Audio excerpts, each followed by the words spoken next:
கொடுத்த நல்ல இந்த புதிய நாளில், இந்த மாதத்தின் 3வது நாளில் 20வது நாளுக்காக கர்த்தருக்கு நன்றி செலுத்தும். ஒரு நிமிஷம் தலைகளை தாழ்த்தி ஜெபிப்போம். ஹல்லேலூயா. உம்மை நன்றியோடு உம்மை ஸ்தோத்திரிக்கிற ராஜா, உம்மை துதிக்கிறோம் தகப்பனே. அப்பா, துதிகளின் மத்தியில் வாசம் செய்யும் தூயவரே, உமக்கு நன்றிகளை ஏறெடுக்கிறோம். அப்பா, அந்த ஜெப கொடுகையை தேவன் ஆசீர்வதித்து எங்களை சகோதரிகளை கூட்டி சேர்த்து தகப்பனே, இந்த நாளில உம்முடைய வார்த்தையை கேட்க உம்மை துதிக்க, அப்பா ஆண்டவரே ஜெபிக்க தகப்பனே எங்களுக்கு கொடுத்த நல்ல தருணத்திற்காக நன்றி செலுத்துகிறோம். அப்பா, எங்கள் ஒவ்வொருவர் மீது ஆண்டவரும் உம்முடைய கிருபை தங்கியிருப்பதற்காக நன்றி. எங்களை எங்கள் குடும்பங்களையும் இந்த ரத்த கொட்டைகளை ஒப்பு கொடுக்கிறோம். அப்பா, இதோ பேசுகிற அடியாளை மறைத்து ஆவியானவர் நீங்க வெளிப்பட வேண்டுமாய் ஜெபிக்கிறேன். எங்களுடைய இருதயங்களை எங்களுடைய சிந்தைகளை ஒருமுகப்படுத்துங்க. தடைகள் எதுவும் வராதபடி அப்பா என் தேவன் அப்பா பொறுப்படுத்திக் கொள்ளுங்க. தடைகளை தகர்த்துப்படுகிற தலக்கத்து நீங்கள் மத்தியில் கடந்து செல்வீராக. அப்பா, கேட்கிற வார்த்தைகள் உள்ளங்களில் அப்பா பதியட்டும், இருதயங்களில் பதியட்டும். அந்த வார்த்தைக்கு நாங்கள் அப்பா செவி கொடுக்க, அப்பா எங்கள் வாழ்க்கையில அதை அப்பியாசப்படுத்தி எங்கள் ஒவ்வொருவருக்கும் அனுக்கிரகம் பாராட்டுங்க. மீண்டும் ஒரு விஷயங்கள் அனைவரையும் உடைய கரத்துல ஒப்பு கொடுக்கிறோம். துதி கன மகிமையாவும் உமக்கே எடுக்கிறோம். மீட்பர் இயேசு கிறிஸ்துவின் இன்ப நாமத்திலே ஜெபிக்கிறேன் ஜீவனுள்ள பிதாவே, ஆமேன் ஆமேன். வாசிப்போம். 1 யோவான் 2ஆம் அதிகாரம், அதுல 16வது வசனம்.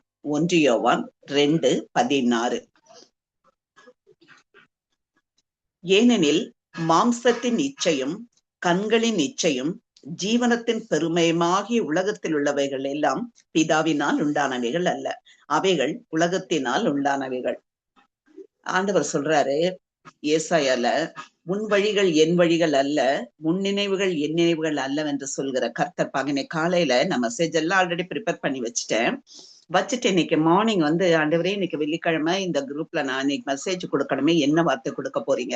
ஏற்கனவே நான் ப்ரிப்பேர் பண்ணி வச்சிருக்கிறத கொடுக்கவும் ஆண்டவரே, இல்ல நீங்க வேற ஏதாவது புதிய இன்னைக்கு கொடுக்க போறீங்களான்னு சொல்லிட்டு அவரோட சமூகத்துல காலையில ப்ரேயர் பண்ணிட்டு பைபிள் வாசிச்சுட்டு இருக்கேன்.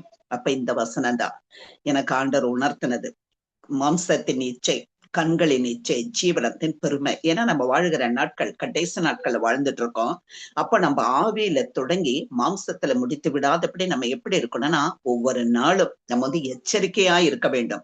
ஏன் அப்படின்னா, பிசாசானவன் எப்படி கிரிச்சிக்கிற சிங்கம் போல எவனை விழுங்கலாமோ என்ற வகை தேடி சுற்றி திரிகிறான்னு சொல்லிட்டு வேதம் நமக்கு எச்சரிக்கிறபடியால் நம்ம ஆண்டவருடைய பிள்ளைகளாக நாம் மிகுந்த எச்சரிப்போடு இருக்க வேண்டியது அவசியம். அப்ப இன்றைக்கு இதை குறிச்சு நம்ம தியானம் பண்ணுவோம்.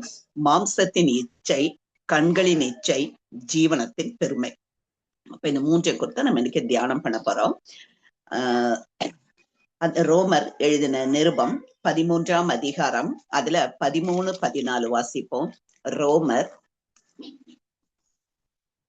13 எடுத்துக்கோங்க. ரோமர் 13, அதுல 13, 14.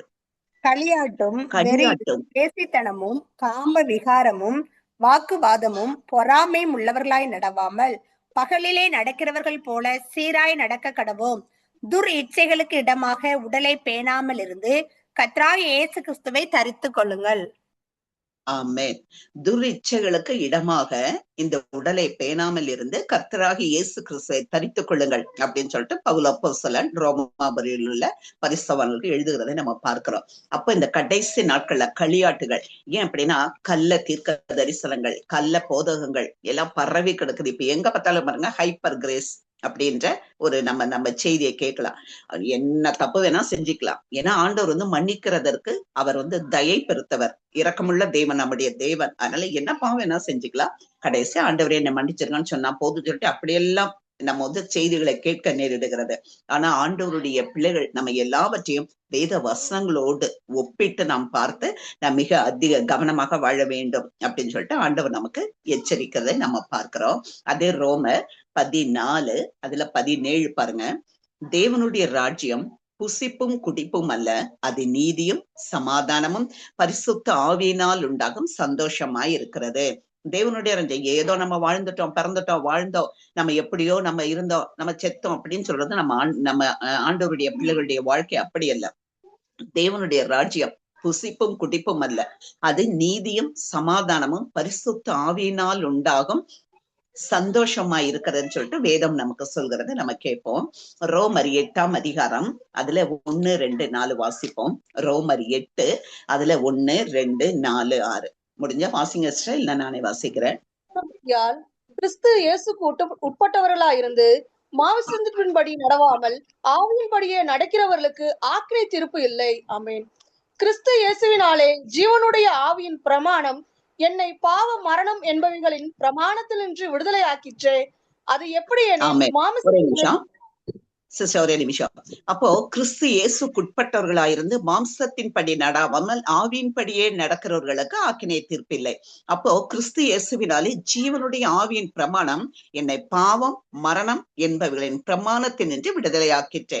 அப்போ நம்ம ஆதி காலத்தில் நம்முடைய முற்பிதாக்கள் எல்லாம் நியாய பிரமாண காலத்துல வாழ்ந்தாங்க. அந்த நியாய பிரமாண காலம் எல்லாம் முடிஞ்சிருச்சு. அப்ப ஆண்டவர் வந்த பிறகு நம்ம இப்போ கிருபையின் நாட்களில் வாழ்ந்து கொண்டிருக்கிறோம். அப்போ நம்ம ஆவியின்படி நடக்காமல் நம்ம மாம்சத்தின்படி நடந்தா நமக்கு ஆக்கினை தீர்ப்பு உண்டு என்று வேதம் எச்சரிக்கிறது. இதுலயே 4:6 வாசிங்க சிஸ்டர். மாம்சத்தின்படி நடவாமல் ஆவியின்படி நடக்கிற நம்மிடத்தில் நியாய பிரமாணத்தின் நீதி நிறைவேறும்படிக்கே அப்படி செய்தார். அடுத்த 6 பாருங்க. மாம்ச சிந்தை மரணம், ஆவியின் சிந்தையோ ஜீவனும் சமாதானமுமா. நம்ம மாம்சம் விரும்புகிற காரியமெல்லாம் நம்ம செய்யலாம். இப்ப ஏதோ ஒரு காரியத்தை பிடிவாதத்தோடு ஆண்டவரே எனக்கு இது வேணும் வேணும்னு கேட்கலாம், ஆண்டவர் கொடுத்துருவாரு. ஆனா அதனால வருகிற கான்சிக்வன்சஸ், பின்விளைவுகளை நம்ம தான் அதை அனுபவிச்சு ஆகணும். ஏன்னா நம்ம ஒருத்தருடைய வாழ்க்கையில சில எக்ஸ்பீரியன்ஸ் இருக்கலாம், எனக்கு அது இருக்கு, நானும் அதை உணர்ந்திருக்கேன். அப்போ ஆவிக்குரிய வாழ்க்கையில ஒரு தடுமாற்றம் இல்லாதபடி நம்ம ஆவிக்குரிய ஒரு முதிர்ச்சியில வளர வளர வளர நம்ம அந்த முதிர்ச்சியை பெற்றுக்கொள்ள வேண்டும். அப்போ நம்மளுடைய சுய விருப்பத்தை காட்டிலும் ஆண்டவருடைய சித்தம் இன்னதென்று நம்ம அறிந்து அதற்கு நம்ம ஒப்பு கொடுக்கும்போது நமக்கு எல்லாவற்றையும் அழகாய் நேர்த்தியாய் செய்து முடிக்கிறோம் நம்முடைய தேவன். மாம்ச சிந்தை மரணம், ஆவியின் சிந்தையோ ஜீவனும் சமாதானமுமா. அப்ப நம்ம ஆவிக்குரிய வாழ்க்கையில நம்ம வாழ்ந்துட்டு இருக்கோம். ஒவ்வொரு நாளும் நம்மளுடைய லைஃப், நம்முடைய வாழ்க்கை அதை ஆண்டவருடைய கரத்துல ஒப்பு கொடுக்கும்போது ஆண்டவர் அழகா நம்மை வழி நடத்துவார். அந்த நாளுக்குரிய கிருபைகள் ஒவ்வொரு நாளும் நம்ம அதிகாலையில எழுந்து தேவனுடைய கிருபைக்கு காத்திருக்கும் போது, அப்போ அந்த நாளுக்குரிய பாடுகள், போராட்டங்கள், நம் செய்ய வேண்டிய காரியங்கள், அப்போ நமக்கு மறைவாக சாத்தானால் வைக்கப்பட்ட கண்ணிகள், இதெல்லாம் ஆண்டவர் நமக்கு விளக்கி கொடுத்துருவாரு. அப்ப அந்த நாளை ஜெயமாய் ஓடி முடிக்க வேண்டிய பலனை நம்ம பெற்றுக்கொள்ளலாம். சரிங்களா? அடுத்தது அதுலயே 8-9 பாருங்க. மாம்சத்துக்குட்பட்டவர்கள் தேவனுக்கு பிரியமா இருக்க மாட்டார்கள். எப்பவுமே மாம்ச சிந்தை. இப்ப யூஸ்வலா பாருங்க, ஒரு உலக பிரகாரமான மனுஷன் ஆகட்டும், ஆவிக்குரிய மனுஷன் ஆகட்டும், யார் இருந்தாலும் நார்மல் ஒரு பர்சன், அவங்களுக்கு என்னன்னா பிறந்த உடனே அந்த தாய் தகப்பன் நினைப்பாங்க, இந்த பிள்ளைய நல்லா வளர்க்கணும், நல்லா படிக்க வைக்கணும், நல்லா படிக்க வச்சு நல்ல உயர்ந்த பதவி, நல்ல வேலை கிடைக்கணும், அடுத்து திருமணம் செய்யணும், அடுத்து திருமணம் ஆனதும் குழந்தை பாக்கியம் வேணும், அடுத்து வீடு வாசல் வேணும், காரு பங்களா வேணும். இது நார்மலா ஒவ்வொருத்தரும் நினைக்கிறதா. இந்த உலகத்துல கஷ்டப்படுற நான் கஷ்டப்படணும் அப்படின்னு யாருமே விரும்ப மாட்டாங்க. நம்முடைய லைஃப் நல்ல ஒரு சொபிஸ்டிகேட்டடா இருக்கணும்னு எல்லாருமே ஆசைப்படுறது தவறு கிடையாது. தவறான விதத்துல அதை நம்ம வழி நடத்தும் போதுதான் அது தவறு. அப்ப ஆண்டவர் நமக்கு கொடுக்கிற காரியங்கள், ஒவ்வொரு காரியங்களையும் ஒரு ஜெபத்தோடு நம்ம வழி நடத்தும் போது அதுல ஞானமாய் நடக்க கர்த்தர் நமக்கு ஞானத்தை கொடுப்பார். சில காரியங்கள்ல சில வேண்டுதலுக்கு நமக்கு ஆண்டவர் எஸ்ன்னு ஆன்சர் கொடுப்பாரு, சில காரியங்களுக்கு நோன்னு சொல்லிடுவாரு, சில காரியங்களுக்கு வெயிட் அப்படின்னுவாரு. ஏன் அப்படின்னா அந்த ஆசீர்வாதத்தை பெற்றுக்கொள்ளத்தக்கதாய் நம்ம தகுதிப்படுத்துகிறார் ஆண்டவர். அதுதான் அந்த டிலேக்கு காரணம். அதனால ஆண்டவர் எனக்கு பதில் கொடுக்கலையே ஏன் இப்படின்னு சொல்லிட்டு நம்ம கவலைப்படவோ முறுமுறுக்கவோ அவசியம் இல்லை. அதே அதிகாரத்துல 9வது வசனம் பாருங்க. தேவனுடைய ஆவி உங்களில் வாசமாய் இருந்தால் நீங்கள் மாம்சத்துக்குட்பட்டவர்களாய் இராமல் ஆவிக்குட்பட்டவர்களாய் இருப்பீர்கள். கிறிஸ்துவின் ஆவி இல்லாதவன் அவருடையவன் அல்ல. நம்ம இந்த ஆவிக்குரிய வாழ்க்கையில தினமும் நம்ம ஆவியில நிரம்பி ஜெபிக்க ஜெபிக்க ஜெபிக்க நாம நம்மை அறியாமல நம்ம மரூபமாகி கொண்டிருக்கிறோம். அப்ப நம்முடைய மாம்சம், நம்முடைய சிந்தை, நம்முடைய ஆவியின் சிந்தை, மாம்ச சிந்தை எல்லாத்தையும் நம்ம தெளிவாக புரிந்து கொள்ள முடியும். இது கரெக்ட், இது தவறு அப்படின்றதை உணர்ந்து கொள்ள முடியும். இது அவசியம், இது அவசியம் இல்லை அப்படின்ற எல்லா காரியங்களையும் ஆண்டவர் நமக்கு அழகா விளக்கி கொடுப்பாரு. அதுதான் மாம்சத்துக்குரியவர்களாயிராம நம்ம எப்படி இருக்கணும்னா ஆவிக்குரியவர்களாய் இருக்க வேண்டும். மாம்ச சிந்தை மரணம், ஆவியின் சிந்தையோ ஜீவனும் சமாதானமான் என்று பார்க்கிறோம். அடுத்த ரோமர் 6:23 பாருங்க. பாவத்தின் சம்பளம் மரணம், தேவனுடைய கிருபை வரமோ நம்முடைய கர்த்தராகிய இயேசு கிறிஸ்துவினால் உண்டான நித்திய ஜீவன். பாவம் செஞ்சு அதுக்கு தண்டனை அனுபவிச்சுதான் ஆகணும், மரணம். ஆனா தேவனுடைய கிருபை வரம், அப்போ நம்முடைய கர்த்தராகிய இயேசு கிறிஸ்துவினால் உண்டான நித்திய ஜீவன். அப்ப அந்த நித்திய ஜீவனுக்காக நம்ம என்ன பண்ணோம்னா நம்முடைய வாழ்க்கையில ஓடிக்கொண்டிருக்கிறோம். இப்போ முதலாவது காரியம் என்ன அப்படின்னு சொன்னா மாம்சத்தின் இச்சை. அதை குறிச்சு பார்ப்போம். 1 ராஜாக்கள் 21ஆம் அதிகாரம், அதுல 1 to 7 வரைக்கும் வாசிங்க. 1 ராஜாக்கள்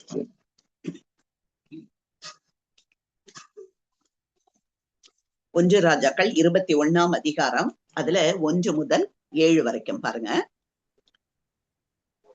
இவைகளுக்கு பின்பு இஸ்ரவேலனாகிய நாபோத்துக்கும் இஸ்ரவேலிலே சமாரியாவின் ராஜாவாகிய ஆகாபின் அரண்மனை அண்டையில் ஒரு திராட்சை தோட்டம் இருந்தது.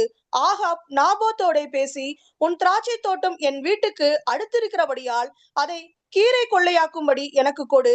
அதை பார்க்கிலும் நல்ல திராட்சை தோட்டத்தை அதற்கு பதிலாக உனக்கு தருகிறேன். அல்லது உனக்கு வேண்டுமானால் அதன் விலைக்கிரயத்தை பணத்தை தருவேன் என்றான். நாபோத் ஆகாப்பை நோக்கி, நான் என் பிதாக்களின் சுதந்திரத்தை உமக்கு கொடாதபடி கர்த்தர் என்னை காப்பாராக என்றான். இப்படி என் பிதாக்களின் சுதந்திரத்தை உமக்கு கொடேன் என்று இஸ்ரவேலனாகிய நாபோத் தன்னுடனே சொன்ன வார்த்தையை ஆகாப் சலிப்பும் சினமும் தன் வீட்டிற்கு வந்து போஜனம் பண்ணாமல் தன் கட்டிலின் மேல் படுத்து தன் முகத்தை திருப்பி கொண்டிருந்தான். அப்பொழுது அவன் மனைவி ஏசையேல் அவனிடத்தில் வந்து, நீர் போஜனம் பண்ணாதபடிக்கு உம்முடைய மனம் சலிப்பா இருக்கிறது என்ன என்று அவனை கேட்டதற்கு அவன் அவளை பார்த்து, நான் இஸ்ரவேலனாகிய நாபோத்தோட பேசி, உன் திராட்சை தோட்டத்தை எனக்கு விலைக்கிரயமாய் கொடு. அல்லது உனக்கு ராசியானால் அதற்கு பதிலாக வேறொரு திராட்சை தோட்டத்தை உனக்கு தருவேன் என்றேன். அதற்கு அவன், என் திராட்சை தோட்டத்தை உமக்கு கொடுக்க மாட்டேன் என்று சொன்னான் என்றான். அப்பொழுது அவன் மனைவியாகிய எசபேல் அவனை நோக்கி, நீர் இப்பொழுது இஸ்ரவேலின் மேல் ராஜ்யபாரம் பண்ணுகிறவர் அல்லவா? நீர் எழுந்து போஜனம் பண்ணி மனமகிழ்ச்சியா இரும். இஸ்ரவேலனாகிய நாபோத்தின் திராட்சை தோட்டத்தை நான் உமக்கு கொடுப்பேன் என்று சொன்னாள். ஆமென், ஆமென். அப்போ இதுல பாருங்க, இந்த ஆகாப் வந்து இஸ்ரேல் அந்த ஜனங்களுடைய ராஜா ஆகாப். அவன் நினைச்சா அவனுக்கு வந்து எது நல்ல சொத்துக்கள் இருக்கும், அவன் நினைச்ச இடமெல்லாம் சுதந்திரிச்சுக்கலாம். ஆனாலும் அவனுக்கு என்னன்னா, அந்த நாபோத்துடைய ஒரு சின்ன இடம், அந்த திராட்சை தோட்டத்தை அதை வந்து அவன் எடுத்துக்கணும், அதை வந்து கீரை கொள்ளையாக்கணும் அப்படின்னு சொல்லிட்டு உனக்கு ஒரு ஆசை. அதுதான் வந்து என்னன்னா ஒரு பேராசைன்னு சொல்லலாம். அப்ப இவன் அதனால கேட்டது நிமித்தம் இந்த காரியம் எல்லாம் நமக்கு தெரியும்.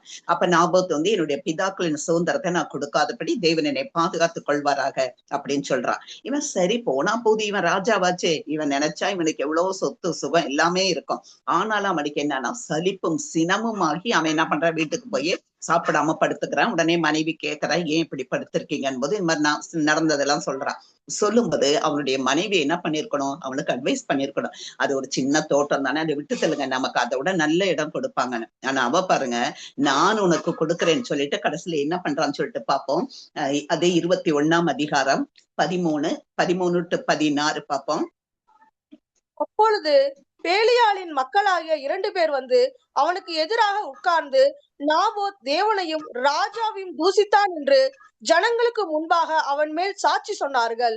அதற்கு பின்பு அவனை பட்டணத்திற்கு வெளியே கொண்டு போய் அவன் சாகும்படி அவனை கல்லெறிந்து, பிற்பாடு யோசபேலுக்கும் நாபோத் கல்லெறி உண்டு செத்தான் என்று சொல்லி எழுப்பினார்கள்.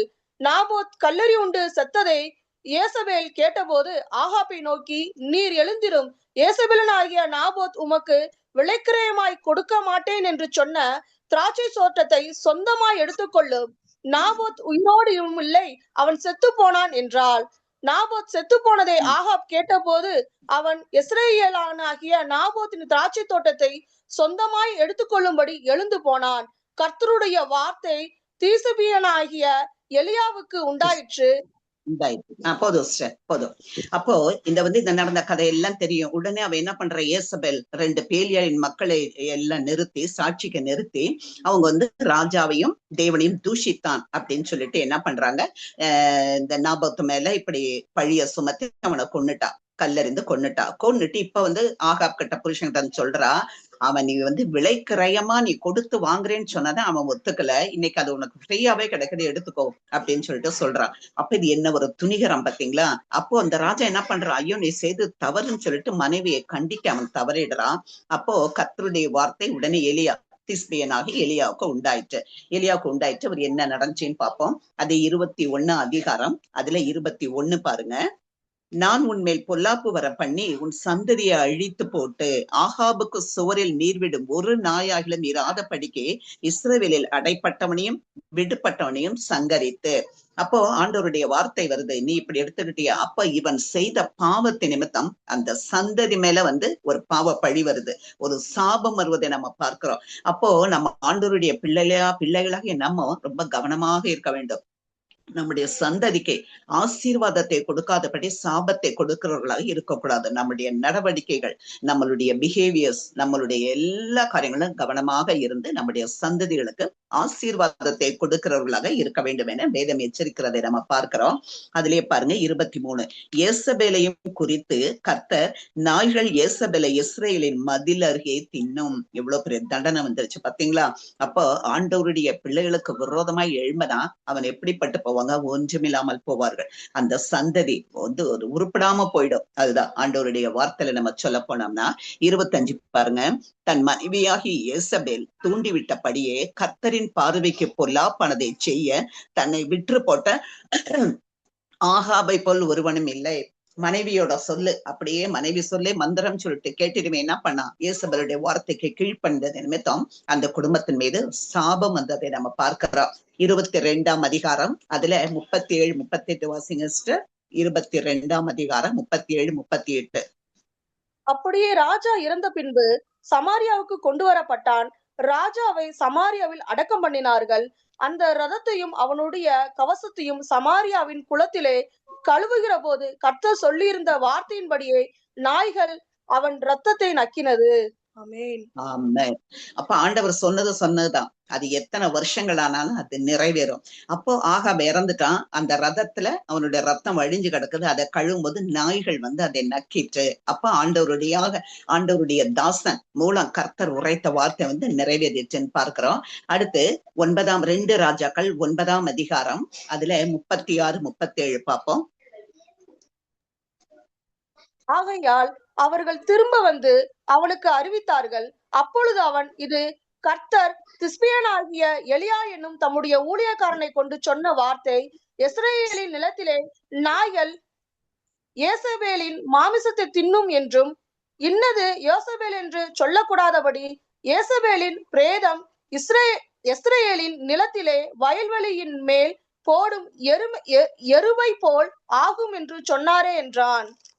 ஆமென், ஆமென். அப்போ இவனுடைய ஒரு பேராசை, இவனுடைய இச்சை, மாம்சத்தின் இச்சை பாருங்க, எப்படியாவது அடுத்தவங்க சொத்தை நம்ம அபகரிச்சுக்கணும்னு சொல்லிட்டு இன்றைக்கும் பாருங்க நம்ம பார்க்கிறோம். இந்த அரசியல்வாதிகள் எல்லாம் பினாமி அப்படின்னு சொல்லிட்டு சொத்து சேர்ப்பாங்க நிறைய பேரு. அப்ப எல்லாம் தன்னுடைய அதிகாரம் கையில் இருக்கும்போது அராஜகம் நடக்கிறதை நம்ம இன்னைக்கும் நேர்கூட நம்ம பார்க்கிறோம். நம்ம நாட்டுல அதான் நடந்துட்டு இருக்கு. அப்போ அடுத்தவனுடைய சொத்துக்கு ஆசைப்பட்டு வீடு மேல் வீடு, வயல் மேல் வயல்னு கூட்டி சேர்க்கிறவர்களுக்கு ஐயோ என்று வேதம் சொல்லுகிறது.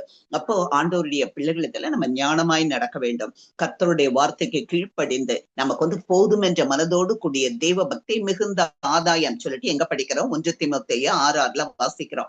அப்ப அந்த போதும் என்ற மனதோடு நம்ம வாழும்போது கர்த்தர் நமக்கு எல்லாவற்றையும் ஆசீர்வதித்து கொடுப்பார். அடுத்தது 2வதாக கண்களை இச்சை பார்ப்போம். யோபு எழுதின புஸ்தகம் 31ஆம் அதிகாரம் அதுல 1வது வசனம் பாருங்க. யோபு 31:1, என் கண்களோட உடன்படிக்கை பண்ணின நான் ஒரு கன்னிகையின் மேல் நினைப்பாய் இருப்பது எப்படி? யோபு பக்தனை பத்தி நமக்கு தெரியும், நல்ல ஒரு பொறுமையின் சொரூபி அப்படின்னு சொன்னா அவர் தான். அப்போ அத்தனை கஷ்டப்பாடுகளை எல்லாம் சகித்தவர் தான். ஆனால் அவர் சொல்றாரு, என் கண்களோட உடன்படிக்கை பண்ணின நான் ஒரு கன்னிகையின் மேல் நினைப்பாய் இருப்பது எப்படி? அப்ப அந்த கண்களை காத்துக்கொள்ள வேண்டியது நம் ஒவ்வொருவர் மேலும் எழுந்த கடமை. மத்தேயு 5ஆம் அதிகாரம் அதுல 28, 29 வாசிப்போம். மத்தேயு 5ஆம் அதிகாரம் அதுல 28, 29 பாருங்க. நான் உங்களுக்கு சொல்கிறேன், ஒரு ஸ்திரீயை இச்சையோடு பார்க்கிற எவனும் தன் இருதயத்திலே அவளோட விபச்சாரம் செய்தாயிற்று. உன் வலது கண் உனக்கு இடரல் உண்டாக்கினால் அதை புடுங்கி எறிந்து போடு. உன் சரீரம் முழுவதும் நரகத்தில் தள்ளப்படுவதை பார்க்கிலும் உன் அவயங்களில் ஒன்று கெட்டு போவது உனக்கு நலமாயிருக்கும். ஆமென், ஆமென். பழைய ஏற்பாட்டுல கண்ணுக்கு கண், பல்லுக்கு பல், அப்படி ஒரு தண்டனை ஆண்டவர் கொடுக்க சொன்னாரு. ஆனா புதிய ஏற்பாட்டுக்கு வரும்போது பாருங்க, நீ விபச்சாரம் செய்யணும்னு அவசியம் இல்ல. ஒரு இச்சையோடு ஒரு ஸ்திரீயை நீ பார்க்கும்போது அப்ப என்னாச்சு, நீ இருதயத்தில் அவளோடு நீ விபச்சாரம் செய்தாயிற்றுன்னு சொல்லி ஆண்டவர் சொல்றாரு.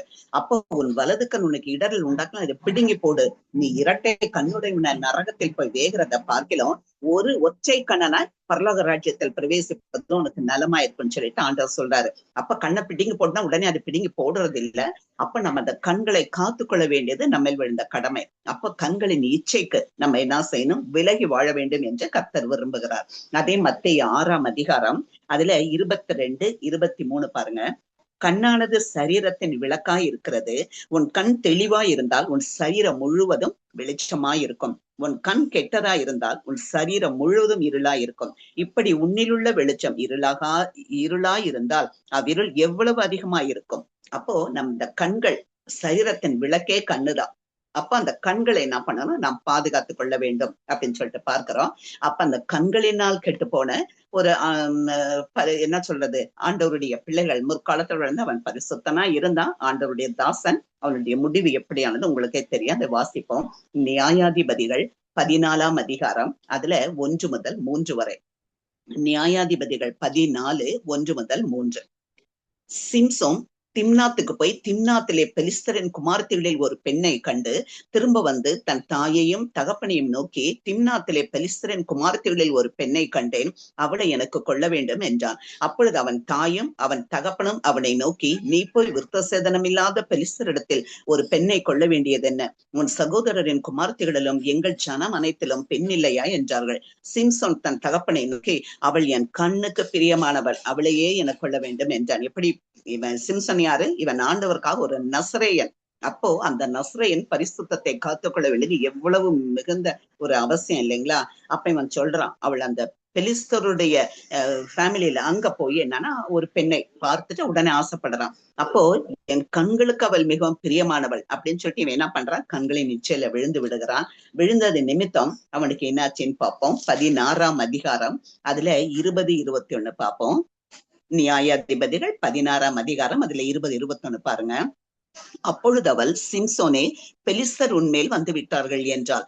அவன் நித்திரை விட்டு விழித்து கர்த்தர் தன்னை விட்டு விலகினதை அறியாமல் எப்போது போல உதறி போட்டு வெளியே போவேன் என்றான். பரிசுத்த ஆவியானவர் நமக்குள்ள வரும்போது நமக்கு நல்லா தெரியும். ஆனா பரிசுத்த ஆவியானவர் நம்மை விட்டு எடுப்படும் போது நமக்கு தெரியும், அவர் சைலண்டா போயிடுவார். நம்ம பாவத்தின் மேல் பாவம் செய்து தேவனுக்கு பிரியமில்லாத காரியங்களை செய்யும் போது பரிசுத்த ஆவியானவர் என்னன்னா சைலண்டா நம்மை விட்டு விலகிடுவார். அதை நம்ம ஒருவராலும் உணர்ந்து கொள்ளவே முடியாது. அதனால நம்ம ஆவிக்குரிய வாழ்க்கையில மிகவும் ஜாக்கிரதை ஏற்க வேண்டியது மிக மிக அவசியம். அப்போ 21 பாருங்க.